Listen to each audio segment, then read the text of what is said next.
also add what stimulates these sources.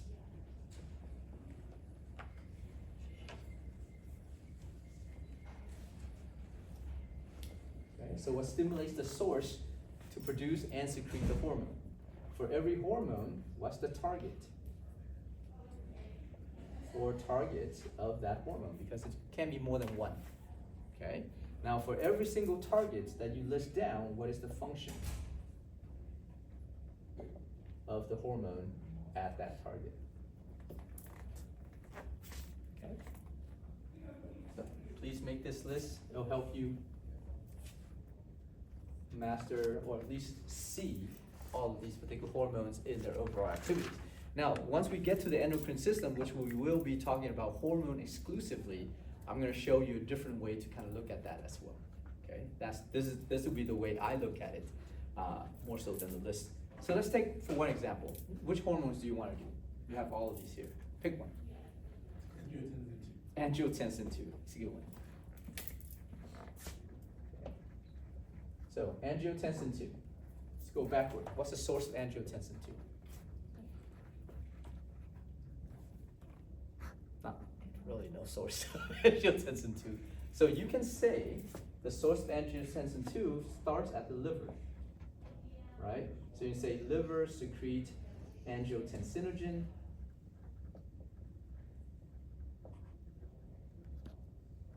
which gets converted into angiotensin 1, which then gets converted into angiotensin 2 biase. Okay, so that's fine. So the source is somewhere, you can backtrack a little bit. So what stimulates the liver to basically secrete angiotensin 1? The renin. Yeah, renin. Now in this case, if you're talking about all of this in succession to each other, then you may want to say renin as part of the renin angiotensin aldosterone system, right? Because that's what that abbreviation stands for. It's called the RAS. Okay, good. What's the target of angiotensin 2? Slug. So let's just do this. 1, peripheral arterioles.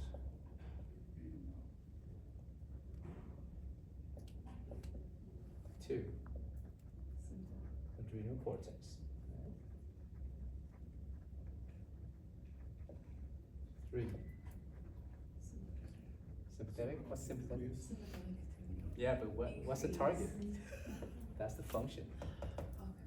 Where would you target the sympathetic activities? I mean, you can target at the adrenal medulla to release epinephrine and stuff like that, right? Or you can just stimulate a bunch of like sympathetic nerves so that it can stimulate the sympathetic reaction. So just leave that by itself. We'll just keep that in the function later on. So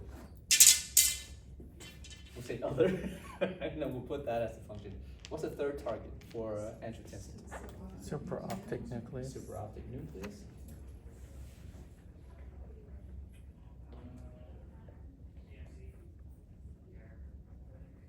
Okay, so what's the first function?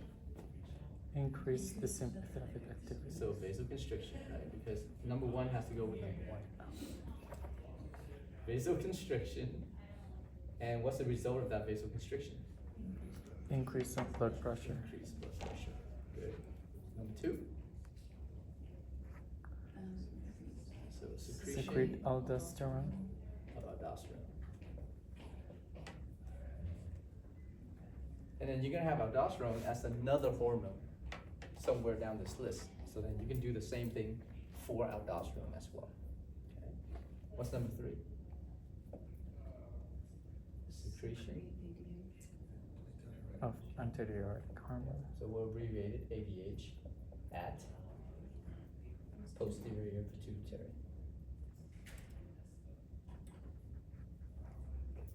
Right? Because ADH is not secreted from the supraoptic nucleus. It's made in the supraoptic nucleus but secreted from the posterior pituitary. So 2 different places. So that's just one example. Right? Once you make that list, it's better, it's comprehensive. You don't have to go search around for all of these particular hormones. You just essentially just kind of make that list, and then when you go back to study it, You can see it, you can draw it out, you can draw these pathways, you can draw all of these structures, and then you start from somewhere, put an arrow to something else, stimulate or inhibit, and then continue with that trend, right? So we call that the GPS system to your endocrine system, which is really, really effective. I mean, only if you believe that it works. All right, so that's basically the renin-angiotensin-aldosterone system. Or you can just kind of summarize it by the way I do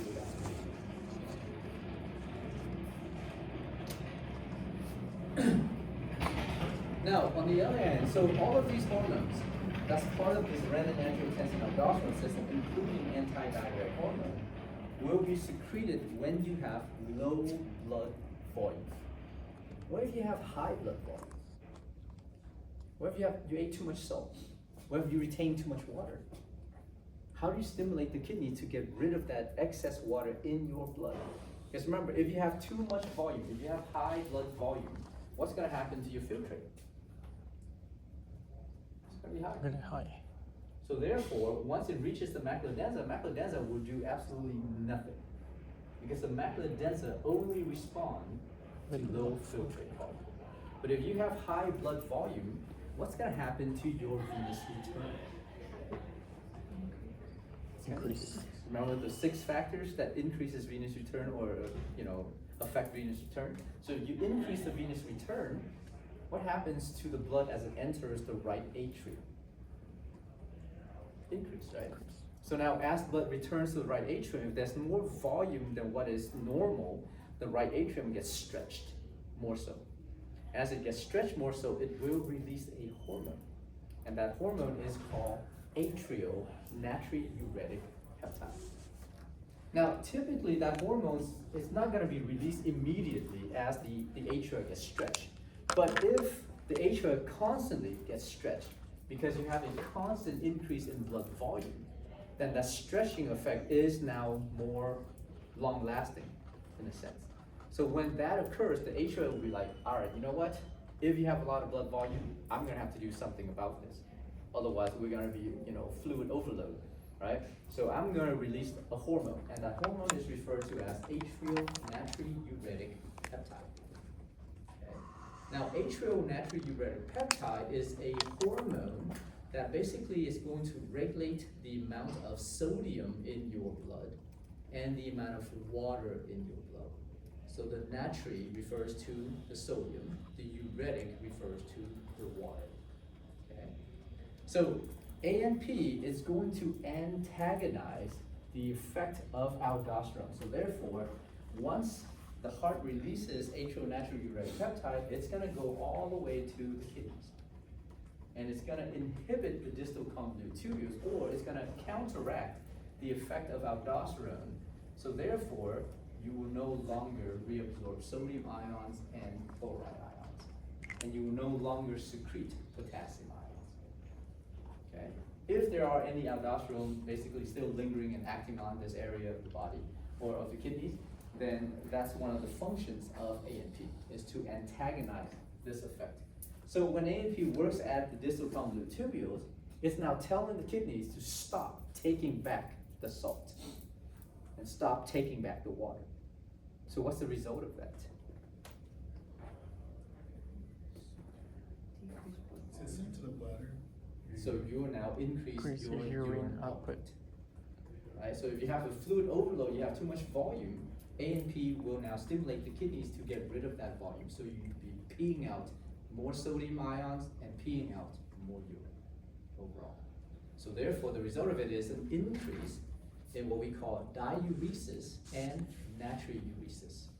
So getting rid of or excretion of sodium and excretion of water. Okay. And another thing that will also happen, and this is not directly from ANP itself, but this is due to the stretching of the atria. When the atria gets stretched, it stimulates the vagus nerve. And what the vagus nerve does is that it will inhibit the posterior pituitary. And it will prevent the secretion of ADH from your posterior pituitary. Makes sense, right? Because now you have a volume overload. You don't want ADH to be secreted because ADH, its job is to increase water reabsorption back into the blood. So therefore, if you have a volume overload or you have too much volume inside your blood, you want to inhibit this hormone as well. Okay? Because you want to get rid of this water out of the body, not back into the blood. Make sense? Okay? So if you are volume depleted in the blood, then you want the renin-angiotensin-aldosterone system working. If you are volume overload within the blood, then you want to secrete atrial natriuretic peptide. Okay? So those two opposes each other. Make sense? So think about when you guys are reading or trying to answer questions about this process, think about what is the original stimulus.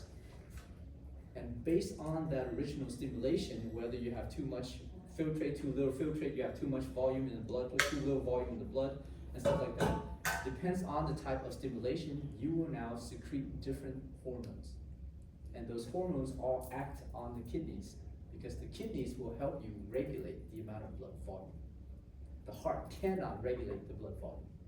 The heart can help regulate cardiac output, which then in turn regulate your blood pressure, but it cannot regulate blood volume. Its job is to pump, right? Its job is to not like, you know what, I'm gonna take more or less volume. No, something else is gonna regulate that process. All right. Questions?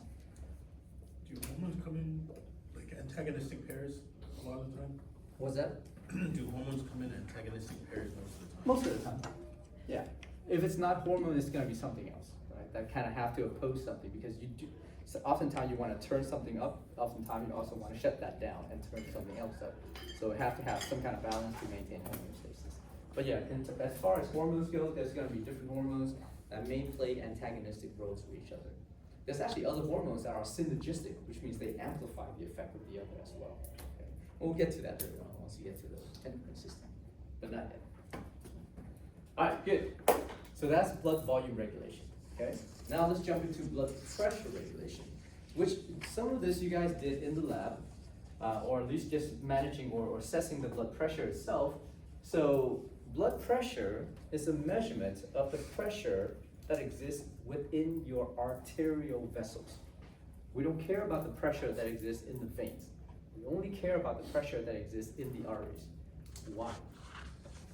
Why don't we care that much about the pressure inside the veins versus the arteries? That's where oxygen's held. Hmm? That's where the oxygen is held. Or has the most nutrients, I would say. Well, yeah, but where are you delivering it to? That's important. And what does the capillaries do for you? Because the blood in the arteries are being delivered to the cells. And the cells need the oxygen and need the nutrients. So that's why we care about the pressure in the arteries more so than the pressure in the veins. Because blood in the veins is just there, and some of it will go back into the heart so that it can be pumped back out into the systemic circulation, right? So we don't really care that much about the pressure in the veins. First of all, the venous pressure is so low anyways, we don't really care, right? Remember we talked about the fact that the arterial pressure is roughly about 100 millimeters of mercury, whereas the venous pressure is about 10 millimeters of mercury, okay? So we talked about the fact that the arterial vessels are known as your resistance vessels versus the venous vessels are known as your capacitance vessel, because that's where you store the vast majority of your blood volume, okay? Now, the arterioles or the arteries overall is important because this is where you need to push the blood into the capillaries. If you don't have adequate amount of pressure in your arteries, you will not have adequate amount of flow. Why is that?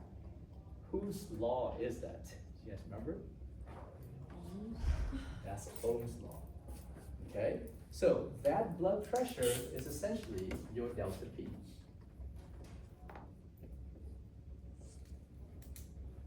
Because we need the flow to be adequate, okay? If you don't have enough blood pressure, it could mean that you don't even have enough blood volume. Or it just could mean that you just don't have enough resistance to maintain that blood pressure, right? Whatever the case is, if the pressure goes down, the flow goes down. And if the flow goes down, less blood goes into the capillaries. And if less blood goes into those capillaries, less oxygen and nutrients are being delivered to the cells and tissues. And if less oxygen and nutrients being delivered to the cells and tissues, they will not like it. Once the cells and tissue become unhappy, you will be very unhappy, right? Because there's obviously medical conditions and other conditions of the body that starts to manifest as signs and symptoms of what we call hypoxia, which basically means a low oxygen delivery or low oxygen levels in the cells and tissue, right? Cells and tissues of the body. All right, anyway, so when we are assessing the blood pressure, because remember we don't take blood pressure, where do we take it to? You ever wonder that? Like that sort of like the way we say when we assess the blood pressure, most of us say, yeah, let's take the blood pressure.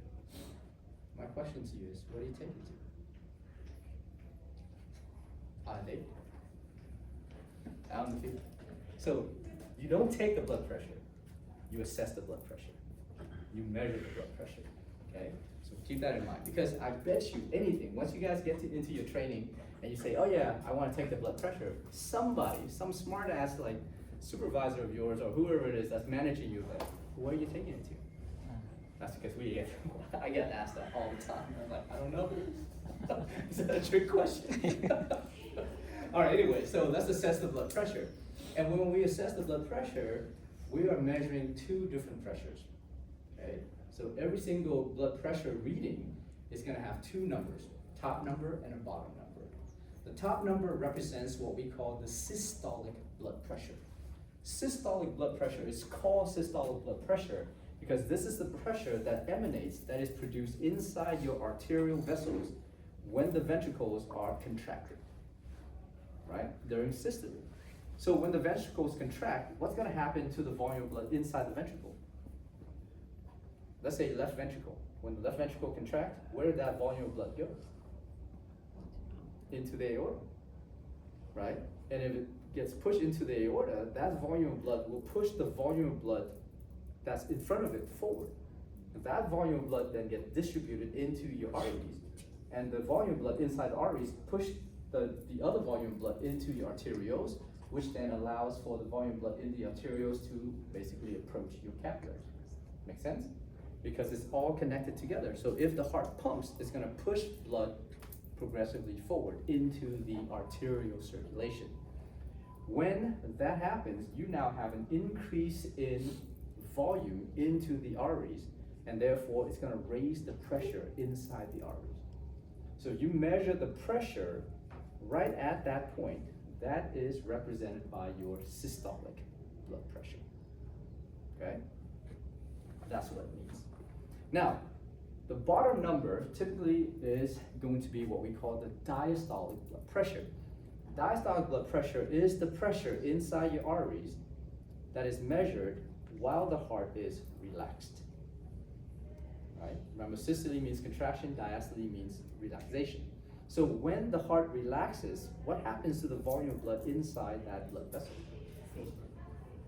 It gets sucked into the capillaries, right? It may fall back down, but that's kind of insignificant. So therefore, during the systolic phase, blood gets pushed into the arteries, raising the pressure in there. During the diastolic phase, when the ventricles relaxes, the blood in the arteries actually get pulled forward into the capillary system. Why? Why does blood get pulled into the capillary system? Yeah, but what's causing that to happen? Not what's the reason for it. We know what the reason for it. But what is causing the blood to move into the capillary system during the during the relaxation phase of the ventricle?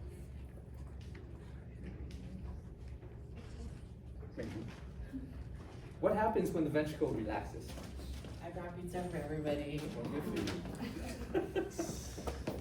We have it in, oh, can't have it in our lab. Oh, I was gonna say we must use it So in the that's lab. what you hear, yeah. All right, so what happens then during the relaxation phase of the heart? As the blood moves continuously, where do you think the blood is now going? It's going back to the heart. Because blood in the veins gets sucked back into the heart, right? During the relaxation, because remember, what is the main relaxation phase of the heart, of the cardiac cycle? Which phase would that be?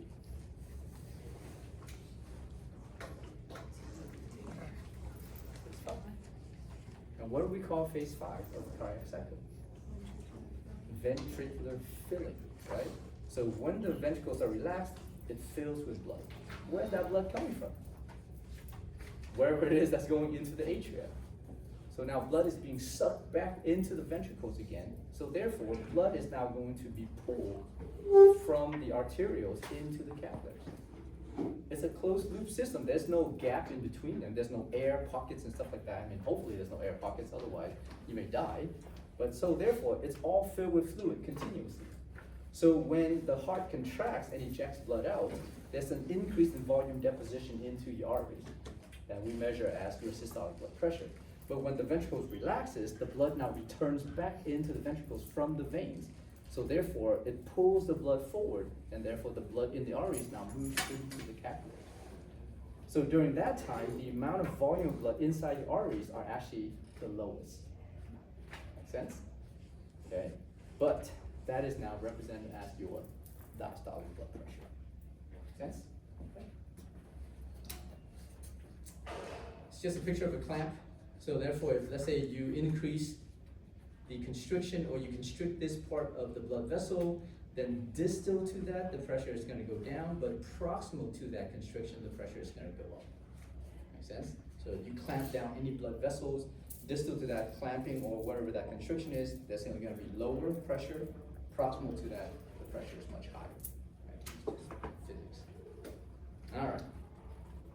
Now, one of the things I want you guys to kind of keep in mind, I may not ask you this question at all, but keep in the back of your mind, is that blood pressure is inversely proportional to what we call the total cross-sectional area of the body. Which means that in certain areas, in certain blood vessels that do not have a large total cross-sectional area, let's say for example, you have one aorta, okay? It has a large diameter individually. And you have, let's compare that to the capillary. One capillary has a very, very microscopic diameter. Make sense? So if you compare those two vessels, you can't even compare it because this aorta is much bigger than a single capillary. But you have, from one aorta, you actually have over 100 million capillary systems. So therefore, collectively, if you take into account all the capillaries that exist in the body, the total cross-sectional area or the total surface of the capillaries is much, much bigger than that of a single aorta, right? So imagine how many tiny little neighborhood streets do we have compared to the amount of freeways that we have? I'm pretty sure we have a lot more neighborhood streets than we have freeways, right? So the total cross-sectional area takes into account that, right? So therefore, in larger blood vessels like the aorta and things like that, you have very high pressure, okay? But that represents a very low total cross-sectional area.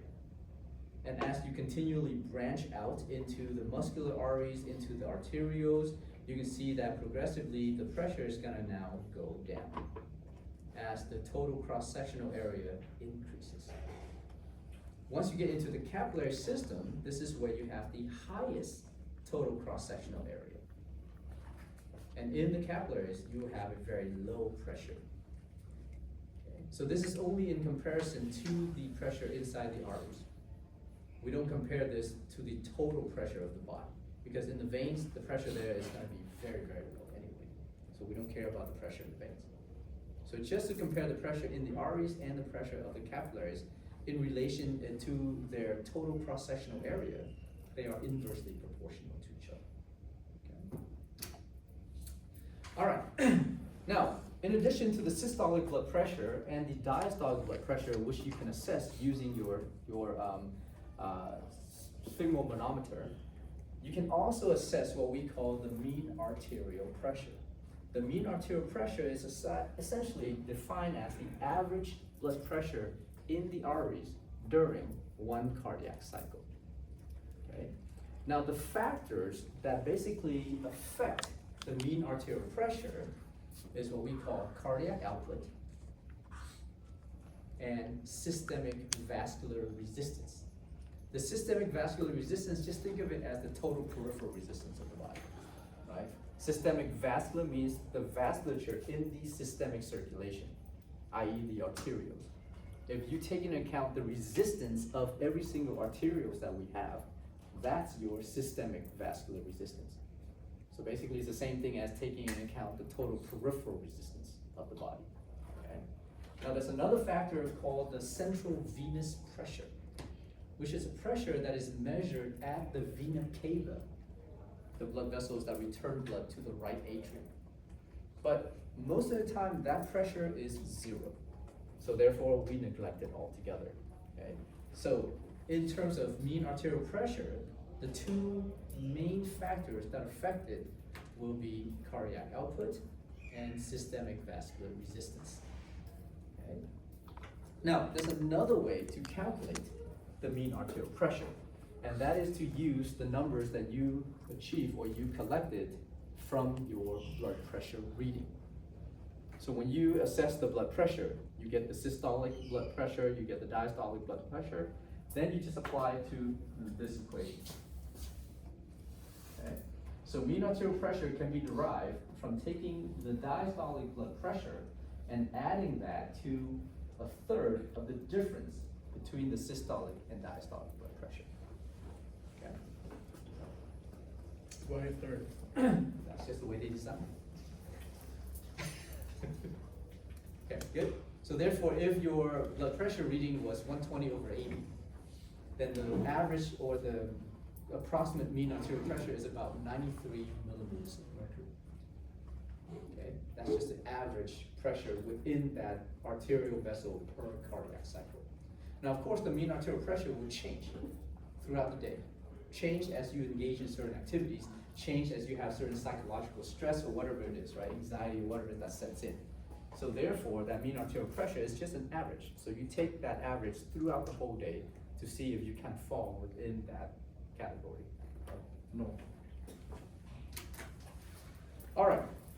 Now there's another pressure that you guys need to be aware of, and we call this the pulse pressure.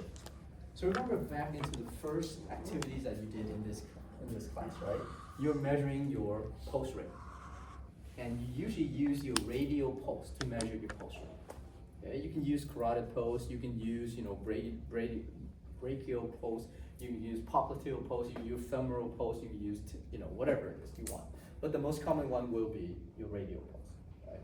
So when you are measuring that, assessing that, what are you assessing for? So in the first lab activities, what are you guys doing? The beats per minute. Yeah, so you're just counting the number of time this pulsation hits your finger over a minute time. That's basically what we call the pulse rate or the heart rate, okay? But did you also assess how strongly this pulsation feels?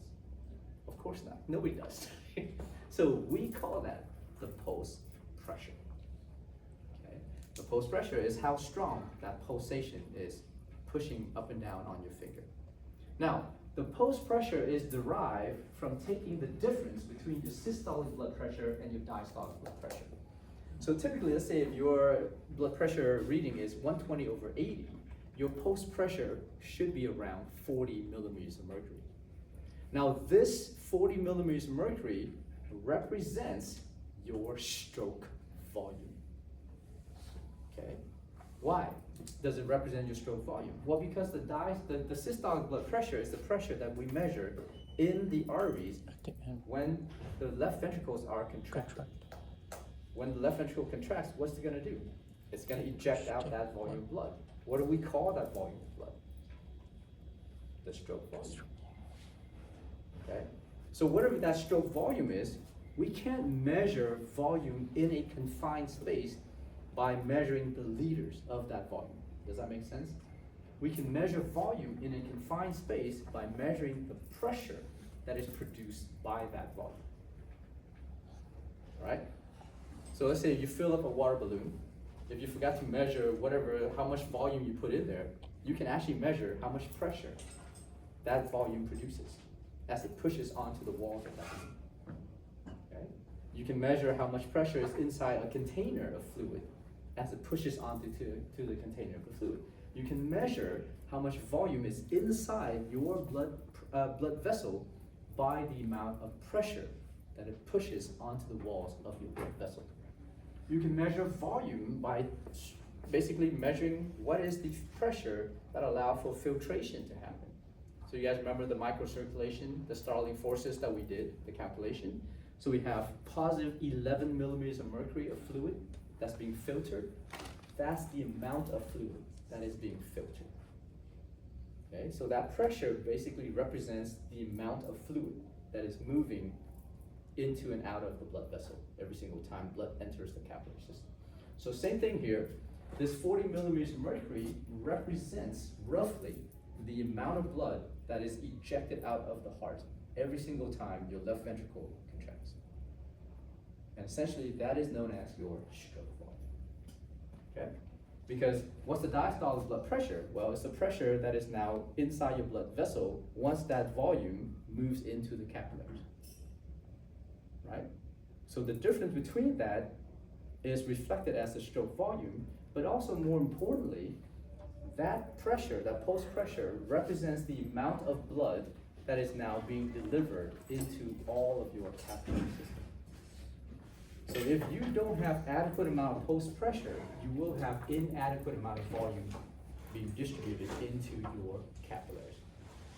And if you have lower blood or lower amount of blood being distributed into the capillaries, you will have a decrease in oxygen delivery to all of your cells and tissues, and you will have a decrease in nutrient delivery to all of your cells and tissue, and you will also have a decrease in the removal of all waste materials from those cells and tissues of the body as well.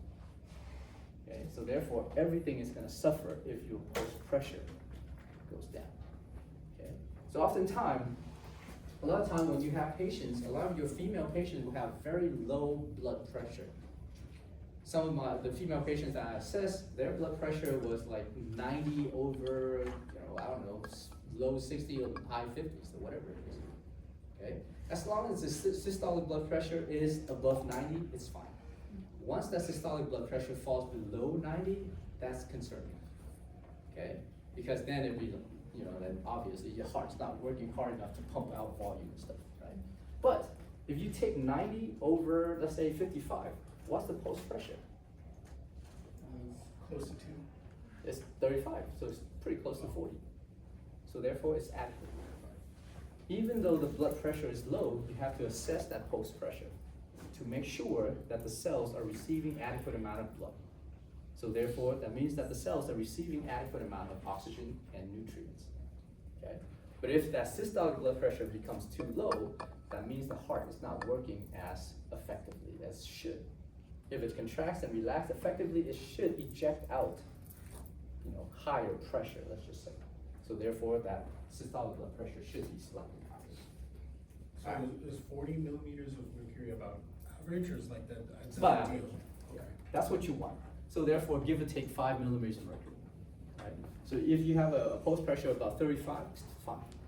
Sometimes if you have a pulse pressure of about 30, it gets a little concerning, but it's still fine. So whatever you guys do later on in your clinical career, right? When you get these numbers, don't treat the patients based on the number. Treat the patient based on the patient. Okay? Don't freak out just because the blood pressure of the patient is like 90 over like 60 or whatever the case is.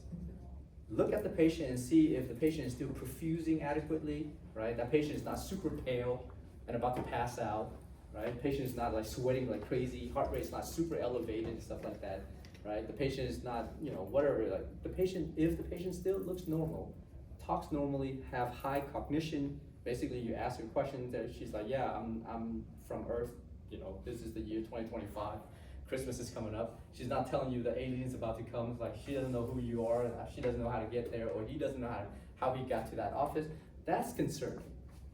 But if the patient is conversing with you normally, that's fine. Okay? Never ever treat a number. Always treat your patient as a person. Now, another thing that you need all to look at is the trend as well.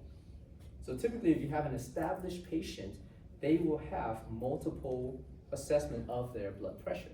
So you can always look back if you're concerned. Let's say you're a new nurse or whatever, right? In that clinic, And this patient is a repeated patient. This patient has been here for a lot of time.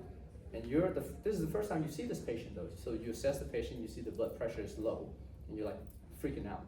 But if you look back into a previous blood pressure recordings, it's always low.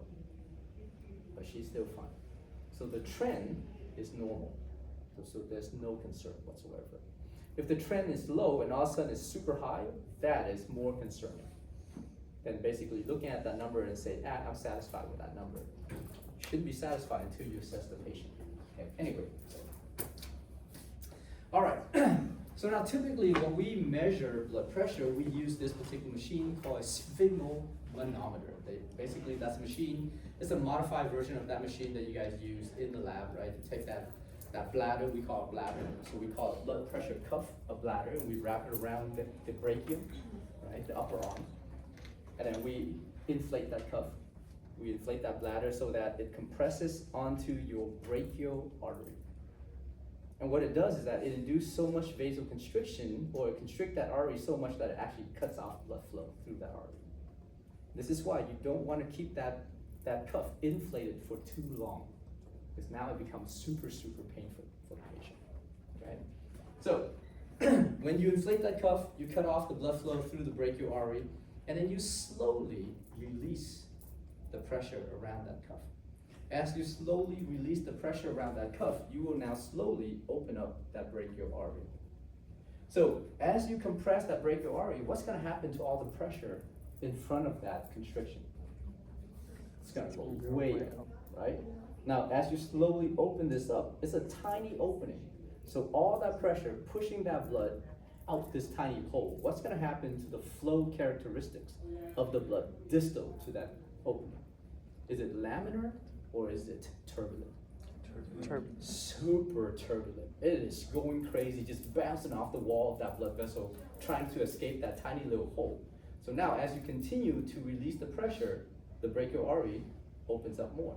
So therefore, the turbulence decreases until you completely deflate that cuff, and now the turbulent flow will reestablish as laminar flow. Okay? So when you are inducing that constriction and you're opening up that pressure or releasing that pressure to basically induce that turbulent flow, you're listening to that turbulence using your scope, right? That's why you have the blood pressure cuff and you have your diaphragm, your stethoscope, right, in the antecubital fossa, right, this area where the brachial artery crosses.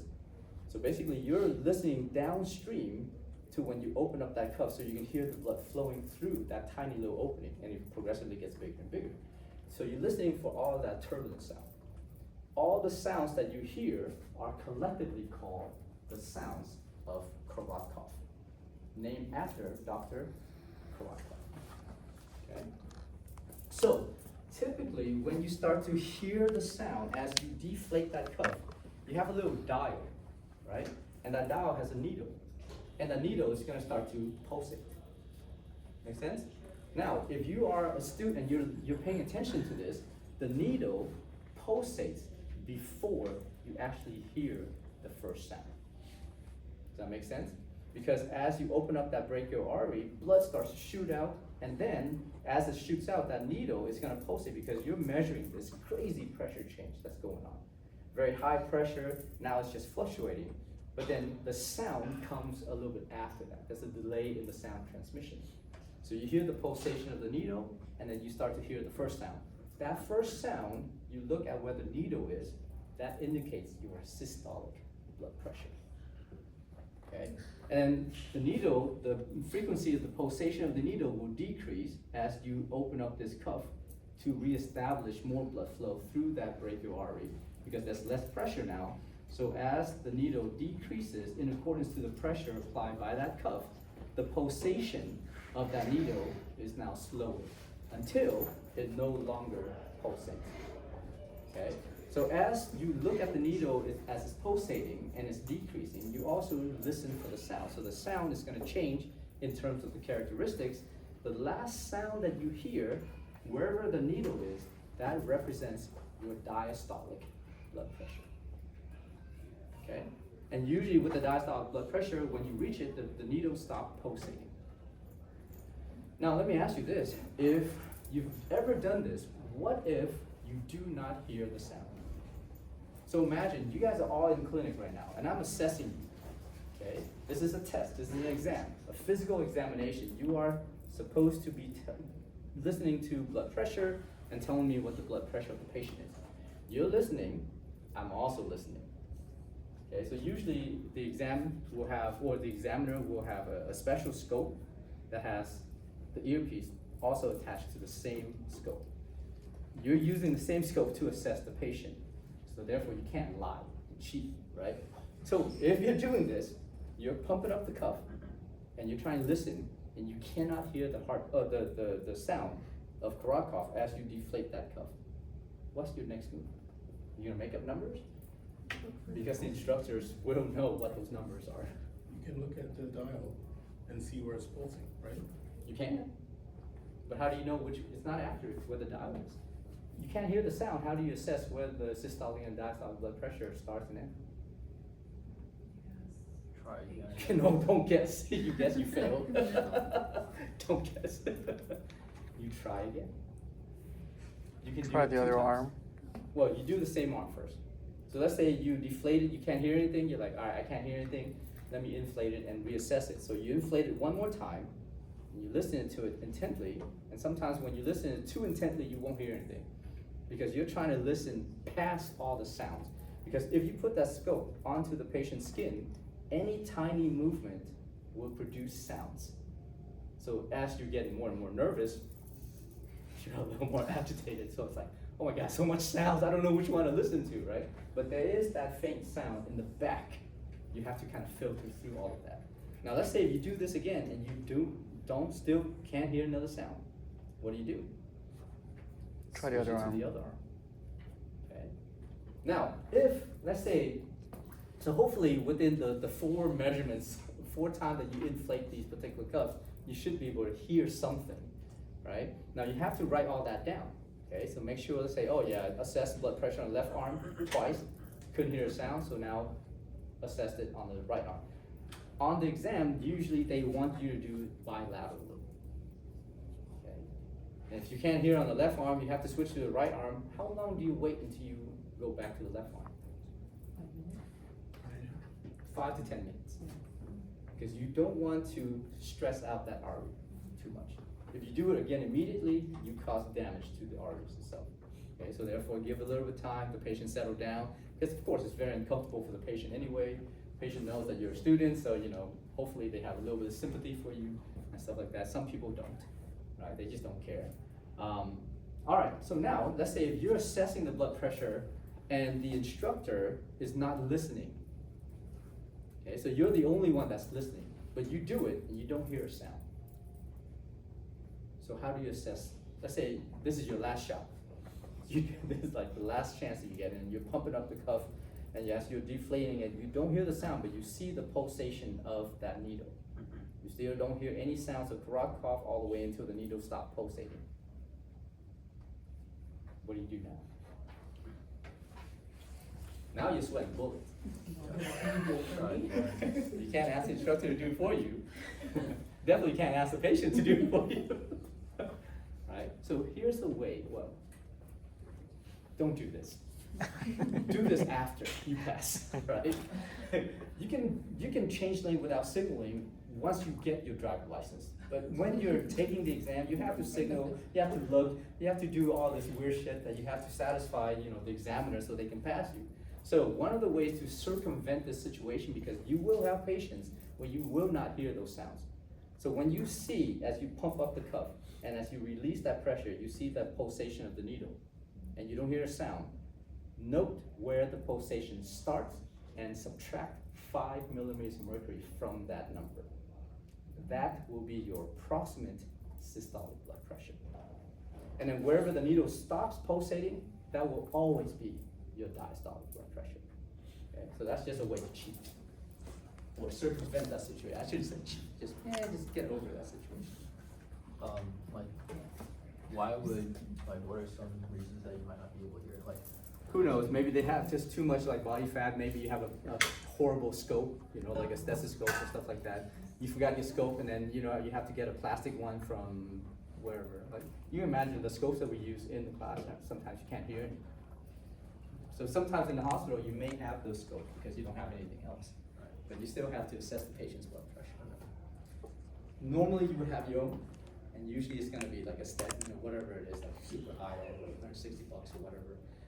You can get a digital one too, but then that's also cheap. A cardiac one. If you get a digital one and bring it to your exam, they will fail you. They will not let you have a digital scope. The digital scope is too sensitive. All right, so these are the sounds of throat cough, right? So all of that's just for you guys to kind of enjoy and understand why we do some of the stuff we do. I'm not gonna ask you those questions. It's not gonna ask you like, oh, what does the first sound like? What does the second sound sound like? Stuff like that.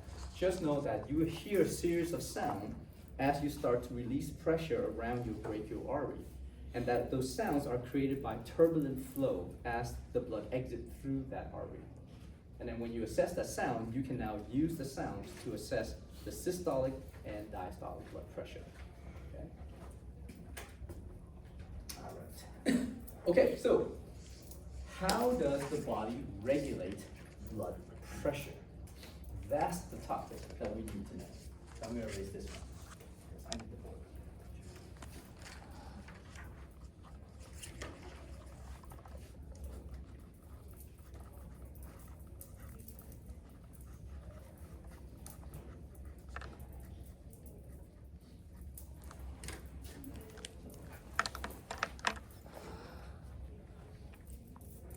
So to regulate blood pressure,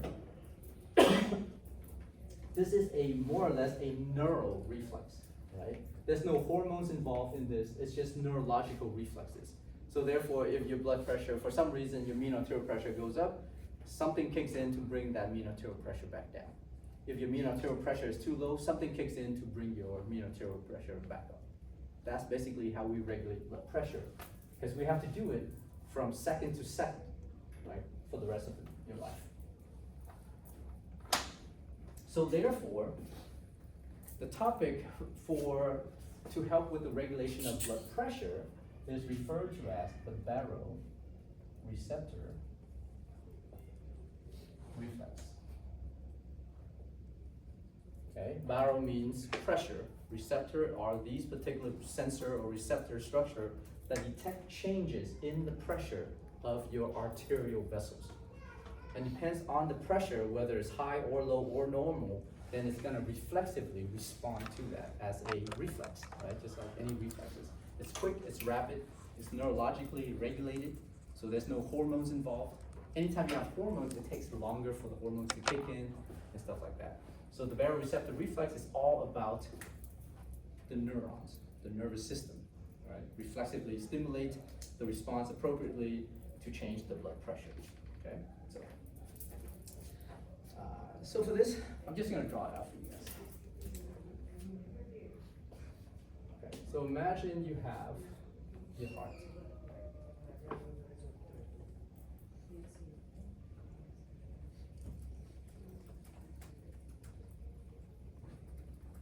Here again is your SA node. Here's your AV node. Okay. This one is your myocardium. Myocardium is just a muscular layer of the heart itself. Right? So thick myocardium in the ventricle.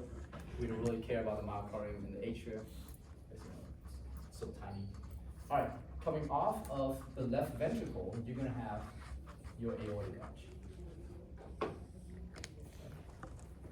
Now, from your aortic arch, you guys remember your anatomy? What are the three branches that comes off the aortic arch?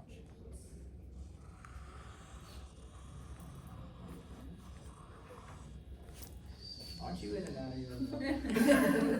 That's Monday's lecture. What? Next Seriously? week? Yeah. Oh my. Ask me next week. They should be dead by next week. Alright. So 3 branches. I realize I drew this too high. I'm not that tall. Feeling overzealous today. Alright. redraw.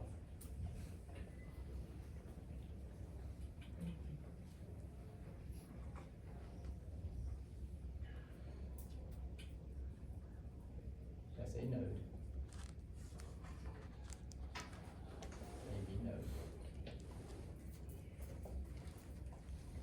Come on, card. Aortic arch. First, second.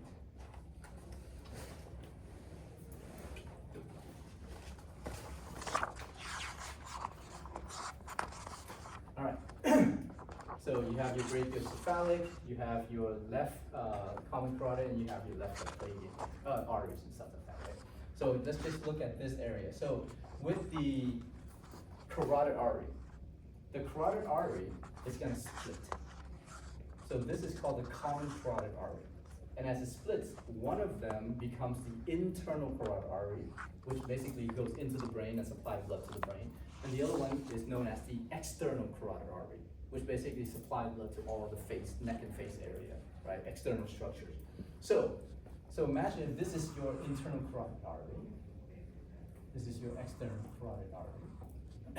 There's an area right here where you have a high collection of baroreceptors. Okay. Put this in green.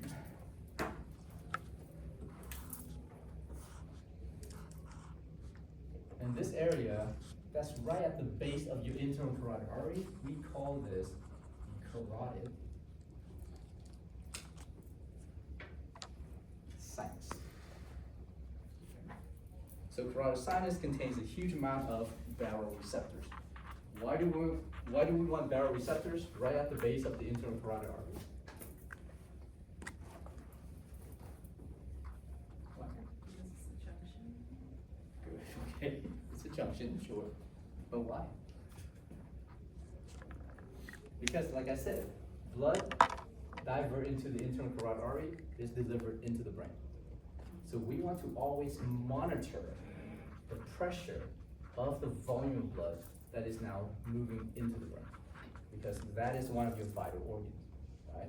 So we want to make sure we always have adequate amount of blood going into the brain. All right, now, the other area that contains baroreceptors will be located along your aortic arch. Okay, so the aortic arch is just this bendy portion. You have the ascending aorta, the aortic arch, and the descending portion of the aorta. Right? Now, along the aortic arch, you have a bunch of these baroreceptors. There's no fancy name for these guys. So they call this the aortic arch baroreceptors. Okay. So both of these areas will detect pressure changes within these vessels. And these vessels are right next to the left ventricle. So when the left ventricle contracts to eject the blood out, immediately they're going to detect that pressure, right? The pressure produced by the volume of blood entering these vessels, okay? All right, now, once those baroreceptors detect those pressure, they will relay this information back to the medulla oblongata. So, in your medulla,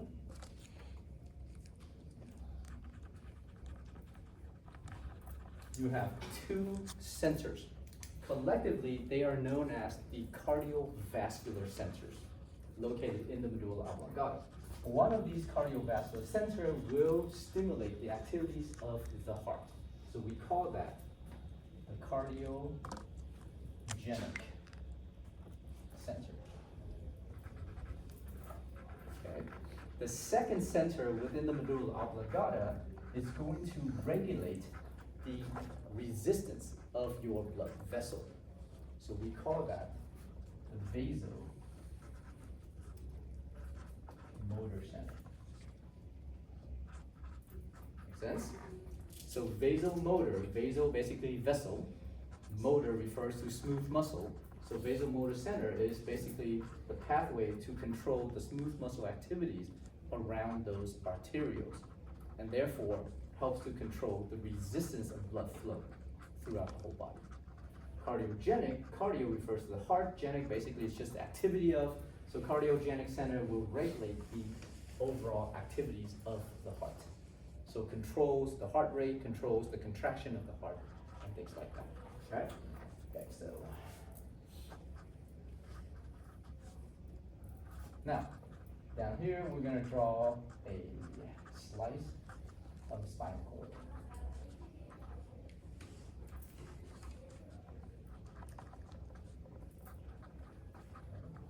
Just in case you guys don't recognize this, it's a spinal cord. Now, we're also gonna put down a blood vessel.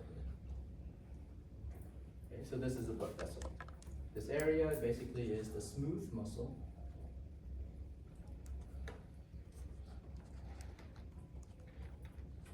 Of what we call peripheral arterioles. Okay, your peripheral blood vessels.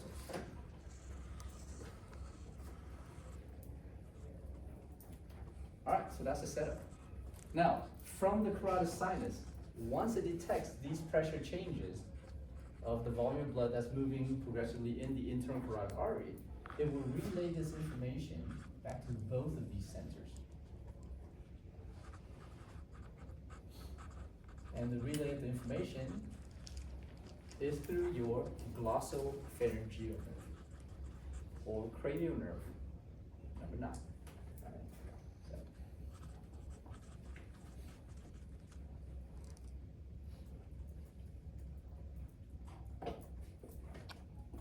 Sense? So from the carotid sinus, it will relay this information back to these two centers via the glossopharyngeal nerve. Okay. From the aortic arch baroreceptors, they will also relay this information back to these two centers. But because it's now on the heart, it relays this information through the vagus nerve. Make sense? So both of these are the sensory nerves that relay this information to these two centers here in the medulla, which basically means these two centers will be your integration center for the baroreceptor reflex. Because remember, when we talk about reflex, there has to be a stimulus, there has to be a sensor, there has to be some kind of sensory nerve, there has to be an integration center, there has to be a motor nerve, there has to be an effector, and there has to be an effect. So you have to take into account all 7 of these factors that is part of this reflex. Okay, so just keep that in mind, because you guys will have to tell me which one of these act or represents one of those factors. Okay, all right. So, first scenario, let's say this. If you have, in the first scenario, if you start with an increase in mean arterial pressure, keep in mind, because it's a reflex, it's trying to oppose whatever is happening in the first place. So the increase in mean arterial pressure is your stimulus, is your variable. That increase in mean arterial pressure is detected by both the carotid sinus and the aortic arch baroreceptors, which act as your sensors. Okay? It will relay this information to the glossopharyngeal, via the glossopharyngeal nerve and the vagus nerve, respectively, to both the cardiogenic and vasomotor centers, which act as your integration center. Now, what kind of response do you want to enact? Do you want to get this higher or bring it down? You want to bring it down, all right. So the first thing you do is that from the cardiogenic center, there's a synapse with a nerve. And this nerve will directly stimulate both the SA node and the AV node. This is also your vagus nerve. Remember, the vagus nerve is a dual nerve, both sensory and motor activities, right? So when the vagus nerve stimulates the SA node, what's going to happen to the SA nodal activities? Is it going to increase or decrease? It's going to decrease. So what does the SA node produce? action potentials, right? What do we call those? Every single action potential equals one what? One heart rate. So therefore, the SA node regulates your heart rate. That makes sense? So then if you decrease the activity of the SA node, what's gonna happen to your heart rate? It's gonna decrease. So the result, the effect of this is a decrease in heart rate. Okay? If you stimulate the AV node, this will decrease the conduction velocity. Which means the electrical signals going through the AV node actually slows down even more. So if there's less activities, electrical activities getting into the myocardium, what's gonna happen to the contraction of the myocardium? Decrease. It's going to decrease. Myocardium, decrease in contraction, right? Now remember, this decrease in contraction is not a direct effect of the vagus nerve. It's an indirect effect due to less electrical signals stimulating the myocardium of your ventricles. Okay? If you decrease contraction, what's gonna happen to your stroke volume? Decrease. Increase. So excited about this. All right. What does heart rate and stroke volume have in relation to each other? Your cardiac output. Cardiac output. So therefore, if you decrease, so here's the response. Okay, the response is you're gonna decrease heart rate. And second response is you're gonna decrease stroke volume. Okay, these two are related because it also decreases the cardiac output. Does that make sense? All right, good. So that takes care of the heart. From the vasomotor center, there's a nerve that goes all the way down to your spinal cord. Okay, this is just an interneuron that goes to the spinal cord. From here, it will synapse with another neuron located in the lateral gray horn of the spinal cord, somewhere around the T4 level. Okay. From here, this nerve exits out and stimulates the smooth muscle of your blood vessel. Under resting condition, what nerve regulates the activities of those smooth muscles? Now you have to ask yourself, well, what kind of nerve is this? Is it an autonomic motor nerve or is it a somatic motor nerve? Autonomic. Autonomic, because it's smooth muscle. It's not skeletal muscle, so it has to be autonomic. Now, is it a sympathetic nerve or a parasympathetic nerve?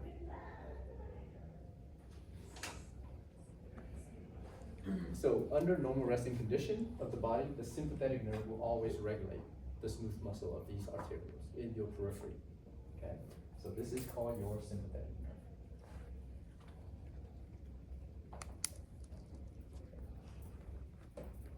All right. Now, if you have an increase in mean arterial pressure from the vasomotor center, you will do something to the sympathetic nerve. What do you want to do to it? Do you want to stimulate the release of more neurotransmitters to induce contraction of this vessel, or do you want to relax this vessel?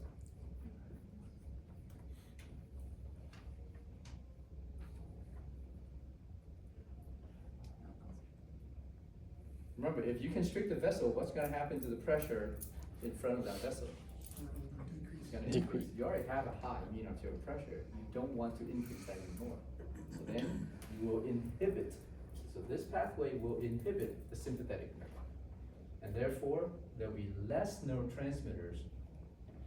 Since that's the case, the smooth muscle will be less stimulated.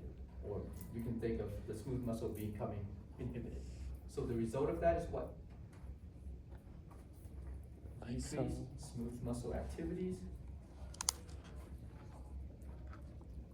resulting in vasodilation.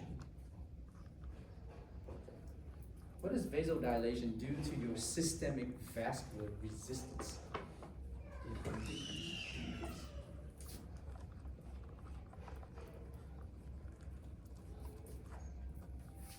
What does cardiac output and systemic vascular resistance have in common?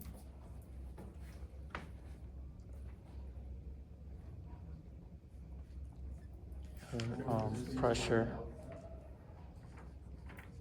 Gives you a mean arterial Pressure. If you decrease the cardiac output and you decrease the systemic vascular resistance, what happens to your mean arterial pressure? Decrease. So all of this is to decrease the mean arterial pressure because it was high in the first place. Okay, so this is going to be the reflexive response. This is what you're trying to achieve from this initial stimulus. So this is the stimulus.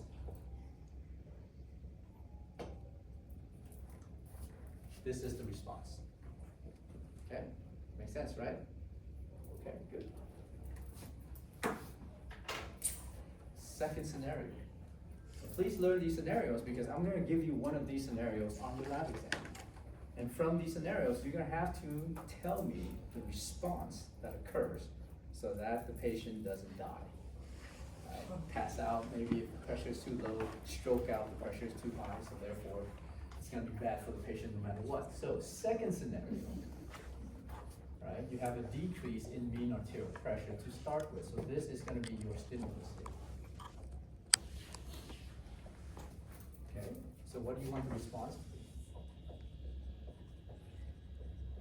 So first ask yourself that, what do you want your response to be? You want to increase this, right? How do you achieve that? So there's two things you can do to achieve blood pressure changes. One is to change the activities of the heart. The other one is to change the activities of your blood vessels. So because you have two of these areas. So therefore, again, the carotid sinus and aortic arch valve receptors detect this decrease in mean arterial pressure, which means the heart is not injecting enough blood for you. That information is relayed back to the cardiogenic center and the vasomotor center from the glossopharyngeal nerve and the vagus nerve respectively. From the cardiogenic center now, it stimulates this nerve to actually go all the way down to the spinal cord. In the spinal cord, it will also stimulate one of these particular motor nerves located in the lateral great horn of the spinal cord. And this nerve projects back to the heart. And it goes all the way to your SA node and your AV node. Okay? There's also another branch coming off of this particular nerve that projects to your myocardium. You can imagine it goes all the way over there too. Alright. This is a sympathetic nerve. We have a special name for it. We don't call it the sympathetic nerve. We call this the cardio accelerator nerve.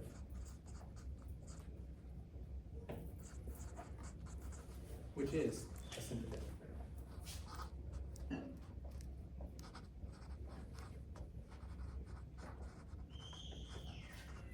Okay? So it's called cardio accelerator nerve. Now, what does the cardio accelerator nerve do at the SA node?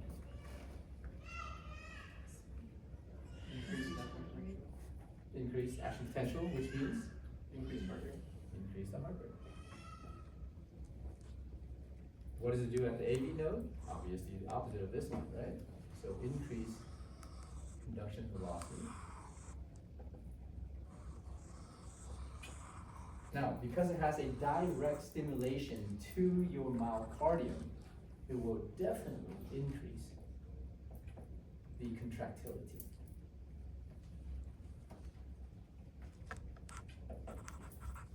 Remember, this contractility is referred to as inotropy. Right? We talked about that when we talked about the cardiac output. This inotropy is not dependent on how much volume fills this ventricular chamber. So we call that length independent inotropy. But just simply call it contraction. That's fine. Okay? So therefore, the cardio accelerator nerve directly stimulates the myocardium to increase the contraction. So what's going to happen to the stroke volume? Increase. You're going to increase the amount of blood ejected out of the heart as you increase the contraction of the myocardium. Okay, good. So the response here, increase in heart rate, increase in stroke volume. Therefore, you have now an increase in cardiac output. All right. Second thing that happens, vasomotor center, same pathway here, going down to the spinal cord. Basically, it's the same nerve that gets stimulated, but I'm just gonna draw it in two different ways, obviously.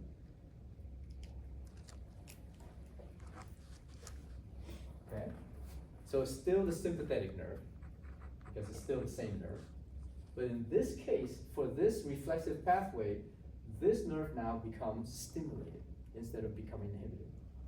Okay, so then you further stimulate the sympathetic nerve, and therefore in this reflexive pathway, it releases more norepinephrine, therefore increase the contraction of the smooth muscle. So increase smooth muscle activities, which results in vasoconstriction. And the vasoconstriction is going to do what to your systemic vascular resistance? It's going to raise it up.